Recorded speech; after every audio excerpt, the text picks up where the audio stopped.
British Columbia is home to some of the most diverse agricultural products in Canada. From the traditional family farm to vineyards or fisheries, if you're into eating local foods, you're in luck. I'm Lori Petrick, dietitian and local food lover. Join me as I visit BC food producers and farmers who are committed to providing fresh, local foods that are good for you and good for our earth. One of my favorite places to buy products made with ingredients from local farms is Harvest Community Foods. I spoke to Andrea Carlson, Vancouver chef and Harvest's owner, on how she decided what products they would carry in store. We responded to what the community wanted, as well as what we could bring in from local growers and producers. So we got a nice selection of different things like pate pastiche, which is a vegan pate produced by a local couple here, as well as Ernest Ice Cream, which is another local startup. Nice selection of cheeses as well. We have some great stuff from Farmhouse. We're using the La Florette cheese in one of our appetizer dishes with a poached egg. We're putting the La Florette cheese into a puree with celeriac and serving it with a granola that's made with Deborah's blue cheese and hazelnuts, and also from Agassiz, and some wild foraged greens. All the talk about Andrea's delicious appies inspired me to make the trip to Agassiz to meet Deborah Boyes, owner and head cheesemaker of Farmhouse Natural Cheeses.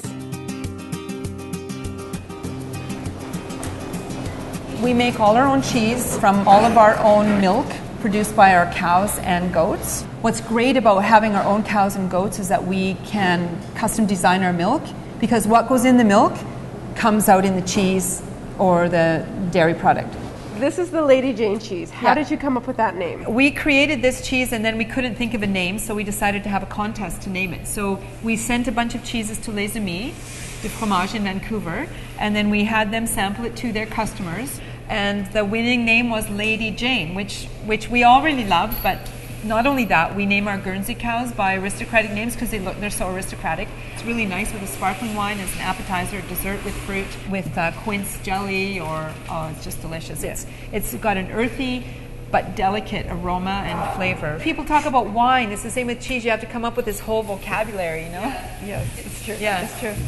Well, I want to see where all this milk is coming from. So we're going to head out to the farm. Sure, perfect. And take a look at You'll meet some dairy. cows and goats, and you'll meet George and David. Perfect. Deborah's husband, George, is the person who ensures the goats and cows that produce the milk for Farmhouse cheese are well fed and well cared for.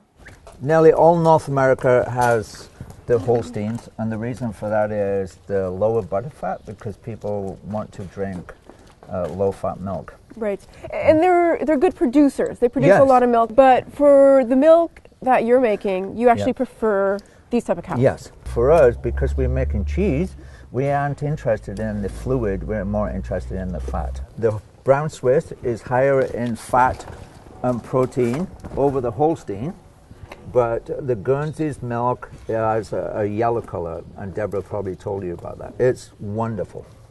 During the spring, summer, and fall, Georgia's cows and goats are happily out grazing in the field.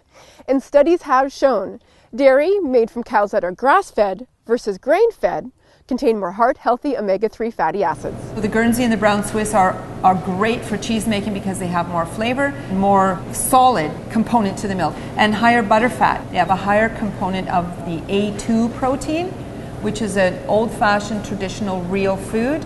The Holstein cows and those that have been more developed for high production, they have a higher amount of A1 protein, which they're finding is part of some of the problem with people who are sensitive to milk. So we do have customers that can only drink Guernsey milk because it has the A2 protein, which is old-fashioned. The breed hasn't been developed and changed over the years. It's just an old-fashioned cow. You can see here on the table, we have some Camemberts that were made yesterday. The milk arrived yesterday morning. We pasteurized it and processed it into Camembert, and we made some brie as well.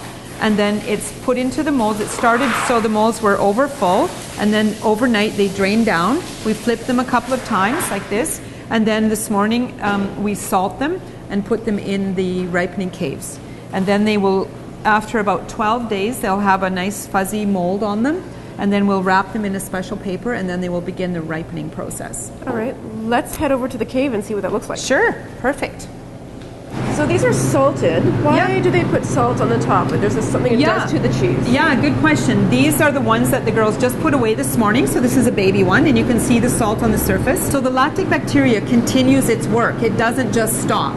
If you just left it to go and run its course, it would just continue to sour that milk, right? It would just become rotten and sour, like your old bowl of milk on the cupboard. But you have to stop that process at a certain place in order to get the result that you want. So cheese making is really managing acidity. It's part science, but then it's also part art, so that you can tell when that point is. We're a farmstead cheesemaker, and my personal philosophy is that the way things were created is actually the best. So anything that we try to adapt or change or develop, I don't know, it might sound a little hokey, but I think the more natural we can stay, the better it is for our bodies. We get lots of young visitors from schools, and quite often I'll tell the kids, okay, if there's an economic burnout and the whole world falls apart, just make sure you got 3 or 4 goats, you won't starve to death. Because they'll go and eat a tree or anything, and you always have milk. George, you've convinced me that I need to be a goat farmer. Thanks so much. You're welcome. If milking goat's not your thing, but eating goat's cheese is, you can also buy farmhouse cheese at Vancouver Winter Farmers Market. For Farm Folk, City Folk, I'm Lori, and this has been Good for You and Good for our Earth.